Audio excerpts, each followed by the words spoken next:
الحمد لله والصلاة والسلام على من لا نبي بعده. فأعوذ بالله السميع العليم من الشيطان الرجيم. بسم الله الرحمن الرحيم. قل أنزله الذي يعلم السر في السماوات والأرض إنه كان غفورا رحيما. وقالوا ما لهذا الرسول يأكل الطعام ويمشي في الأسواق لولا أنزل إليه ملك فيكون معه نذيرا أو يلقى إليه كنز أو تكون له جنة يأكل منها.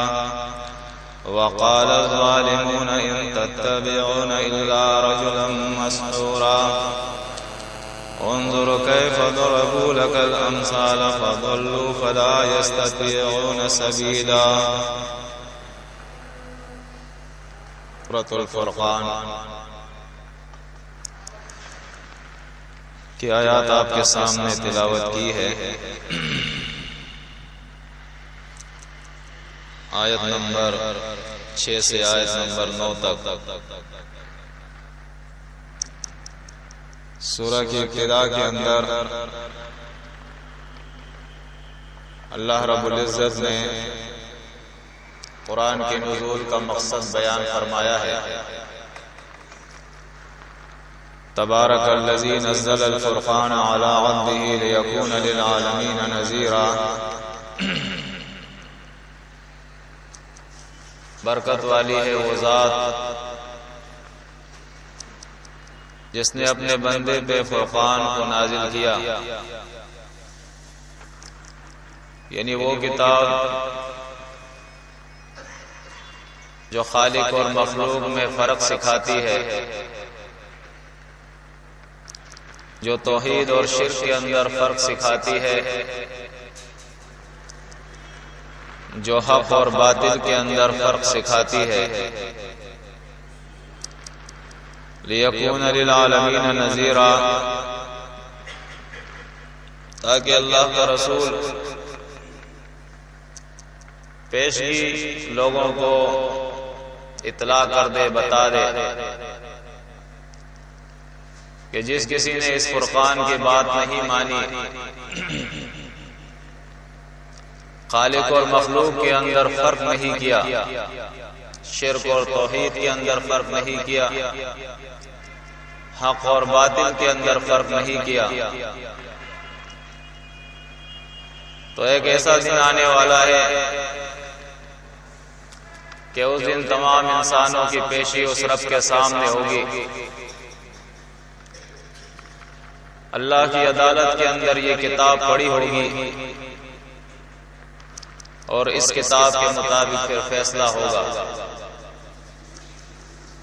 اللہ کے رسول صلی اللہ علیہ وسلم نے فرمایا، حدیث کے اندر آتا ہے کہ اس کتاب نے اس دن جس کو جہنم میں روک لیا تو اس کو پھر کوئی نہیں نکال سکے گا. یعنی حتمی اور آخری فیصلہ اس دن اس کتاب کے مطابق ہوگا. یہاں تک کہ جس کو یہ کتاب جہنم کے اندر روک لے، اس دن اللہ اپنے رسول سے فرماتا ہے، افانت تنقذ من فی النار، اے رسول پھر آپ بھی اس کو اس آگے جہنم سے نہیں نکال سکیں گے. تو رسول پیشگی لوگوں کو اطلاع کر رہا ہے کہ ایسا نہ ہو کل یہ انسان پچھتائے. آج اس کتاب کی بات لوگوں کی سمجھ میں آ جائے تو دنیا اور آخرت میں یہ اللہ کے عذاب سے بچ جائے. پھر اس کے بعد اس کتاب کے اندر جو اصل مسئلہ بیان کیا ہے اس کو اللہ رب العزت بیان کرتا ہے، الذی لہ ملک السماوات والارض ولم یتخذ ولدا، کہ وہ ذات ہے جس ذات نے اس کتاب کو اتارا ہے زمین اور آسمانوں کی بادشاہی اسی کی ہے، یہ سارا اسی کا ملک ہے، یہاں کسی اور کا کچھ نہیں ہے۔ اول بھی اس کے ہیں اور آخر بھی اس کے ہیں، اوپر بھی اس کے ہیں اور نیچے بھی اس کے ہیں۔ وہ اکیلا مالک ہے پوری کائنات کا، اور ایسا مالک ہے وَلَمْ يَتَّخِذْ وَلَدًا کہ نہ تو اس کا نائب ہے، اس کا بیٹا ہے، اس کی اولاد ہے۔ وَلَمْ يَكُنْ لَهُ شَرِيكٌ فِي الْمُلْكِ اور نہ اس کے ملک کے اندر، اس کی بادشاہی کے اندر، اس کے اختیارات کے اندر کوئی شریک اور پارٹنر ہے۔ اور سورہ کہف کے اندر فرمایا وَلَا يُشْرِكُ فِي حُكْمِهِ أَحَدًا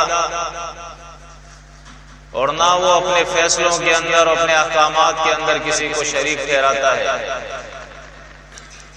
ذات میں بھی اکیلا ہے، صفات میں بھی اکیلا ہے، اور اپنے احکامات اور فیصلوں کے اندر بھی وہ یکتا اور اکیلا ہے، اس کے ساتھ کوئی شریک نہیں ہے۔ وَخَلَقَ كُلَّ شَيْءٍ فَقَدَّرَهُ تَقْدِيرًا اس نے ہر چیز کو بنایا ہے اس پوری کائنات کے اندر، ایک ذرہ بھی کسی اور کا نہیں ہے۔ ھذا خلق اللہ، اللہ فرماتا ہے یہ ساری میری تخلیق ہے، اوپر نیچے دائیں بائیں آگے پیچھے، انسان جہاں بھی دیکھے قرآن مجید چیلنج کرتا ہے اللہ خالق کل شیء، ہر چیز کا خالق صرف اور صرف ایک اللہ ہے۔ سورہ الحج کے اندر اللہ رب العزت نے چیلنج کیا ہے ان الذین تدعون من دون اللہ لن یخلقوا ذبابا کہ جن کو تم اللہ کے علاوہ پکارتے ہو، چاہے وہ کوئی بھی ہو، نبی ہو، ولی ہو، پیر ہو، ملنگ ہو، سائر ہو، جو بھی ہو، قرآن کہتا ہے لن یخلقوا ذبابا وہ ایک مکھی کو بھی نہیں پیدا کر سکتے۔ وَلَوِ اجْتَمَعُوا لَهُ اگرچہ اس مکھی کی تخلیق کے اندر، پیدا کرنے کے اندر یہ سب شریک ہو جائے، مل کر پیدا کرنا چاہے، تب بھی اللہ فرماتا ہے نہیں پیدا کر سکتے۔ فرمایا پیدا کرنے کے بعد ہر چیز کا اندازہ اس نے کیا ہوا ہے، کس کو یہاں کتنا زندہ رہنا ہے، کیا وہ کھائے گا، کیسے وہ رہے گا، کیسے اس کی نسل بڑھے گی، کب اس کو موت آئے گی، ہر چیز کا اس نے اندازہ کیا ہے، ساری چیزیں اس کے علم میں ہے۔ وَاتَّخَذُوا مِن دُونِهِ آلِهَةً اللہ بیان فرماتا ہے انہوں نے اللہ کے علاوہ دوسرے آلہہ اپنے لیے بنائے ہیں، دوسرے مشکل کشا، حاجت روا، داتا، دستگیر، غوث اور غوث العظم، بگڑیاں بنانے والے، حاجت روائی کرنے والے، حاکم اور فرما روا، انہوں نے اللہ کے علاوہ دوسرے بنائے۔ لا یخلقون شیئا حالانکہ انہوں نے اس کائنات کے اندر اللہ فرماتا ہے ایک ذرہ بھی نہیں پیدا کیا ہے۔ وَهُمْ يُخْلَقُونَ وہ خود پیدا کیے گئے ہیں، اللہ کی مخلوق ہے۔ وَلَا يَمْلِكُونَ لِأَنفُسِهِمْ ضَرًّا وَلَا نَفْعًا وَلَا يَمْلِكُونَ مَوْتًا وَلَا حَيَاةً وَلَا نُشُورًا اللہ فرماتا ہے ان کے لیے تو دور کی بات ہے، اپنی جان کے لیے بھی وہ ضرر اور فائدے کا اختیار نہیں رکھتے ہیں، سارے اللہ کے در کے محتاج ہے، اپنی جان کے لیے بھی ان کے پاس کوئی نفع اور نقصان کا جو ہے اختیار نہیں، نہ موت اور زندگی کا اختیار ہے اور نہ دوبارہ قیامت کے دن اٹھنے کا اختیار ہے ان کے پاس کہ اپنے آپ کو پھر اٹھا سکے۔ ایسی بے بس مخلوق ہے یہ تمام کے تمام۔ قرآن مجید ذکر کرتا ہے کہ جب یہ مسئلہ بیان ہوتا ہے، کبھی تو اللہ بیان فرماتا ہے کہ جب ان کے سامنے وَإِذَا تُتْلَى عَلَيْهِمْ آيَاتُنَا بَيِّنَاتٍ تَعْرِفُ فِي وُجُوهِ الَّذِينَ كَفَرُوا الْمُنكَرَ يَكَادُونَ يَسْطُونَ بِالَّذِينَ يَتْلُونَ عَلَيْهِمْ آيَاتِنَا۔ اللہ فرماتا ہے جب اللہ کی کتاب کی آیات ان کے سامنے بیان کی جاتی ہے، اللہ کا احکامات بیان کیے جاتے ہیں، اور خاص طور پر جب اس کتاب کے اندر وَإِذَا ذَكَرْتَ رَبَّكَ فِي الْقُرْآنِ وَحْدَهُ، جب آپ قرآن مجید بیان کرتے ہیں اور اللہ کی یکتائی اور اس کی توحید کی بات بیان کرتے ہیں کہ وہ اکیلا ہے، اس کے ساتھ کوئی شریک نہیں ہے، تو کبھی قرآن کہتا ہے وَلَّوْ عَلَىٰ أَدْبَارِهِمْ نُفُورًا، یہ بھاگنے وہاں سے بھاگنے لگتے ہیں، اور کہتے ہیں أَنِ امشوا واصبروا عَلَىٰ آلِهَتِكُمْ، ان کے بڑے ان سے کہتے ہیں کہ آؤ اور جو آلیہ تمہارا ہے ان کے اوپر صبر کرتے رہو، انہیں پر تم جمے رہو، ان کے باتوں میں نہیں آنا۔ یہ تو ایسی باتیں ہیں ما سمعنا بہذا فی آبائنا الاولین، اپنے بڑوں سے ہم نے یہ باتیں نہیں سنی ہیں، اپنے حضرت اور اعلیٰ حضرت سے ہم نے نہیں سنی، اپنے بزرگوں سے نہیں سنی ہے۔ ایسی باتیں ہیں ما سمعنا بہذا فی ملت الاخر، کسی اور جماعت، کسی اور فرقے، کسی اور ملت کی یہ بات نہیں ہے۔ یہ تو ایک عجیب نئی سی جماعت آئی ہے جو یہ کہتے ہیں کہ اللہ کے علاوہ کوئی کچھ کر ہی نہیں سکتا ہے، وہ وحدہ لا شریک ہے، وہ یکتا ہے، اس کی کتاب جو ہے یہی کتاب وہی ہے اور اسی کی پیروی سب پر لازم ہے۔ جس طرح وہ اپنے ذات صفات میں اکیلا ہے، اس طرح وہ اپنے فیصلوں اور احکامات کے اندر بھی اکیلا ہے۔ اس کتاب کے علاوہ کوئی اور کتاب نہیں جہاں سے عقائد لیے جائے، جہاں سے فیصلے لیے جائے، جہاں سے دین لیا جائے، جس پر اعتماد کیا جائے اور جس پہ ایمان لایا جائے۔ یہ عجیب سی باتیں ہیں۔ قرآن کہتا ہے کہ کبھی ان کی حالت یہ ہوتی ہے کہ ان کے انکار جو ہے وہ ان کے ماتوں کے اوپر نمایاں ہوتے ہیں، اور ان قریب کہ یہ حملہ کرے یکادون یسطون بالذین یتلون علیہم آیاتنا، قرآن بیان کرنے والوں پر یہ حملہ کرے۔ کبھی قرآن مجید ان کا ایک اور انداز ذکر کرتا ہے، چونکہ یہ کتاب اور اہل کتاب،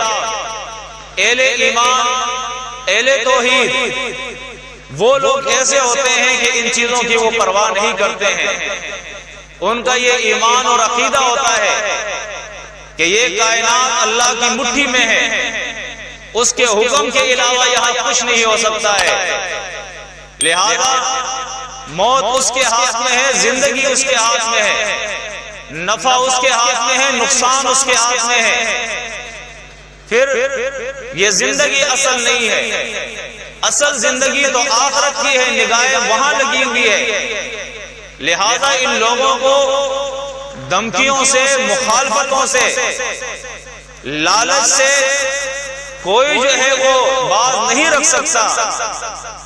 تو پھر ایک اور سازش کی جاتی ہے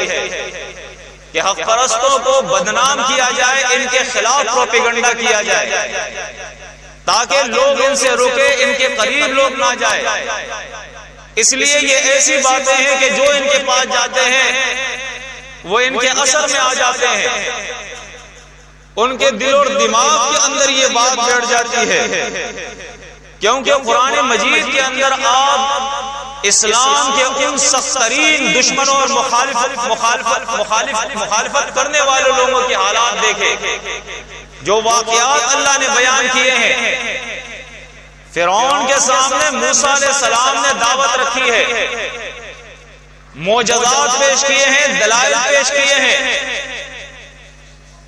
انہوں نے ساحروں کو منگوایا ہے اور موسیٰ علیہ السلام سے مقابلہ بھی کرایا ہے، اور وہ ساحر جن کو وہ لائے تھے، جب انہوں نے دیکھا کہ موسیٰ کے یہ دو معجزات پیش کر رہا ہے، یہ سحر نہیں ہے، یہ کوئی شوخدہ بازی نہیں ہے، یہ کوئی جھوٹ اور فریب نہیں ہے، یہ تو واقعی حقیقت ہے، تو وہ بھی سجدے کے اندر گر پڑے اور ایمان لے آئے۔ جب فرعون نے دیکھا کہ وہاں بھی وہ ناکام ہو گیا، تو پھر اس کے بعد موسیٰ علیہ السلام اور بنی اسرائیل کو قتل کرنے کے لیے انہوں نے لشکر بھیجے ہیں کہ انہیں قتل کر دو۔ حالانکہ قرآن ان کی حالت بیان کرتا ہے، وَجَحَدُوا بِهَا وَاسْتَيْقَنَتْهَا أَنفُسُهُمْ ظُلْمًا وَعُلُوًّا۔ اللہ فرماتا ہے کہ جو دلائل موسیٰ نے ان کے سامنے پیش کیے تھے، ان کے دلوں نے یقین کر لیا تھا، ان کے ضمیر جو ہے وہ مطمئن ہو گئے تھے کہ یہ بالکل صحیح باتیں ہیں، مدلل باتیں ہیں، لیکن ظلم اور تکبر کے ساتھ انہوں نے انکار کیا ہے۔ اور نہ صرف انکار کیا ہے بلکہ موسیٰ علیہ السلام اور ان کے ساتھیوں کو قتل کرنے کے لیے لشکر بھیجے ہیں۔ آپ ابراہیم علیہ السلام کا واقعہ دیکھیں، جب ابراہیم علیہ السلام نے دلائل دیے ہیں، اللہ بیان فرماتا ہے شرم سے ان کے گردنیں جھک گئی ہے ان کی، اور خود اپنے دلوں کے اندر انہوں نے کہا کہ یقینی طور پہ ہم ہی ظالم ہیں، لیکن تسلیم کرنے کے بعد پھر بھی انہوں نے کہا کہ آگ تیار کرو اور ابراہیم کو آگ کے اندر ڈال دو یا اسے قتل کر دو۔ تو قرآن مجید کہتا ہے کہ یہ ایسے ہٹ درم اور جاہل ہوتے ہیں، چونکہ ان کی لالچ ہوتی ہے، یہ دنیا دار لوگ ہوتے ہیں، ان کی نظریں دنیا اور دنیا کے عہدے کے اوپر ہوتی ہے، دنیا کے سربراہی کے اوپر ہوتی ہے، اس لیے یہ مانتے نہیں حق کو۔